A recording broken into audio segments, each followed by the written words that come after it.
Now that we've got to grips with some of the most fundamental elements of music, things like pitch,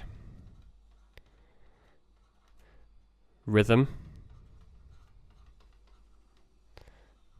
beat, and meter, we can start to look at the really cool stuff. And one way we can put all of these things together, combining pitch, rhythm, beat, and meter, is into a thing called a melody. Now, I almost thought that I didn't really need to produce a video on melody because I'm almost certain you already know what one is. In its most simple terms, a melody happens when we take some pitches and organise them into some kind of rhythm. And most of the time that will take into account ideas about beat and meter that we've already talked about. Once we've put these pitches or these notes together into a melody, we get a kind of a string, if you like, and that string has a sort of identity, and the identity of the melody, it depends purely on which pitches we've used and which order or rhythm that we've used them in. And a lot of the time we recognise music based on these melodies. Right from the first moments that we're born, people start singing and playing melodies to us, and it becomes a really sort of central part of our understanding of the world. I mean, with our parents, we probably sang lots of nursery rhymes. And one thing that makes these nursery rhymes popular is that they have very, very clear melodies that are easy to remember.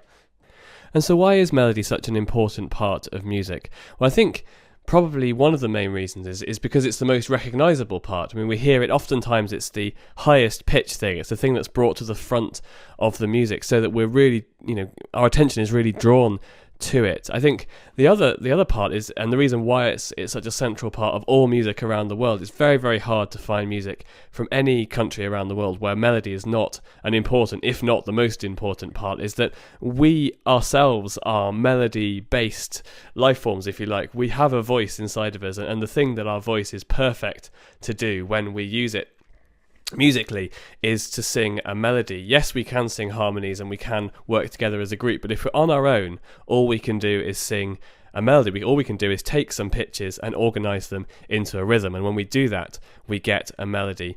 And we're just so used to it. As I said, we're sung nursery rhymes, we're encouraged to sing at school, and so it's not surprising that we really lock on to a piece of music by its melody, and we're able to recognise a piece of music by its melody. So if you have any interest in writing music, you're pretty much going to have to learn how to write a good melody, because every single composer that I can think of that I really think is a good composer understands how writing a good melody is the central aspect of what music is all about, I suppose. Take any composer, really. Let's take Mozart. Here's one of his melodies.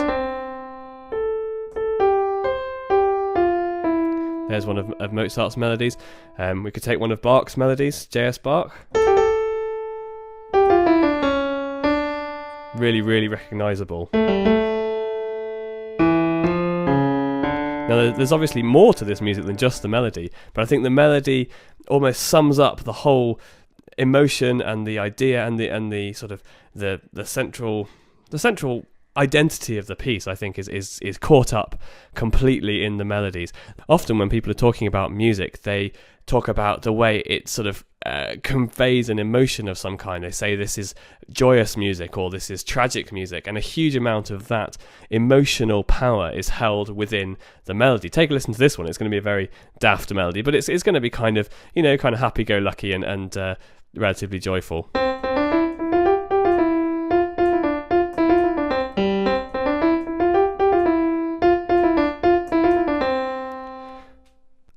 And it was some of the choices that I made in terms of, exactly back to these basic elements, in terms of pitch and rhythm, that we ended up with a melody that had that particular character. And it was because I chose, for example, pitches from a major scale. We've talked about the major scale before, and I chose my group of pitches from, this time, C major as a scale. And also I used rhythm to give those pitches a kind of happy-go-lucky, skip in your step kind of feel. And that was because I used some quite fast moving rhythms, and I didn't let any of the pitches hang around for too long. Now, equally, we can choose some different pitches and some different rhythms to create a completely different emotional feel to a melody. Say we were to choose a minor scale. Let's take A minor here, which already has a kind of darker quality to the pitches, and if we combine that with a more sort of solemn approach to rhythm, we can produce something that's perhaps a little bit darker and sadder in quality. Let's have a listen to that.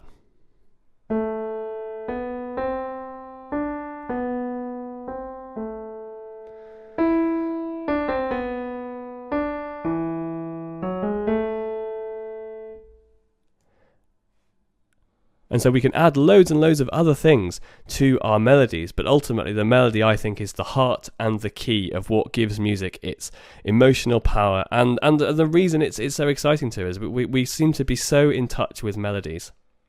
Now, in addition to adding emotion, so one of the things that melody can do is set up some kind of emotion in our mind. Another thing it can do is actually have quite a concrete meaning. So it can have meaning to it as well. If I was to play you this melody, tell me what you think it means.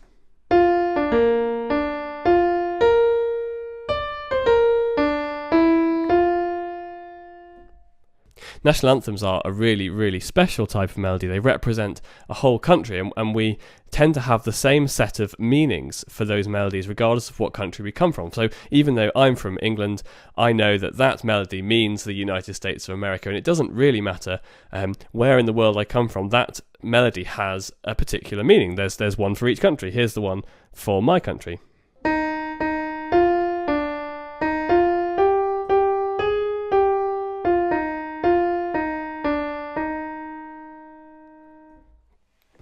So when most people hear that melody, they tend to think of Great Britain because that's our national anthem. However, there are lots more examples where a melody has a meaning in a kind of local sphere. Take a listen to this melody, for example.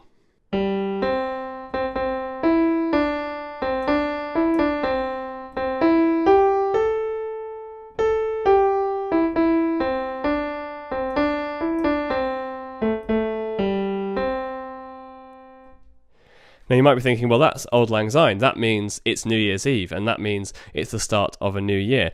Well, that might be true if you live in the west of the world, you live in Europe or America. But actually, when I lived in Japan for a little bit of time, I started to realise that for Japanese people, that melody meant something very, very different. It was the melody that was played in the train station just before the last train of the night goes away from Tokyo. And if you've ever been to Japan, you'll know that the trains are an absolutely central part of getting around Tokyo. And so if you miss your last train, you're in a huge amount of trouble. So if you turn up at the station and you hear Auld Lang Syne playing, you know it's time to run, and you will see other people running to get their last trains because if they miss that train, it means that either a very expensive long taxi ride home or sleeping in the station, neither of which are hugely to be advised.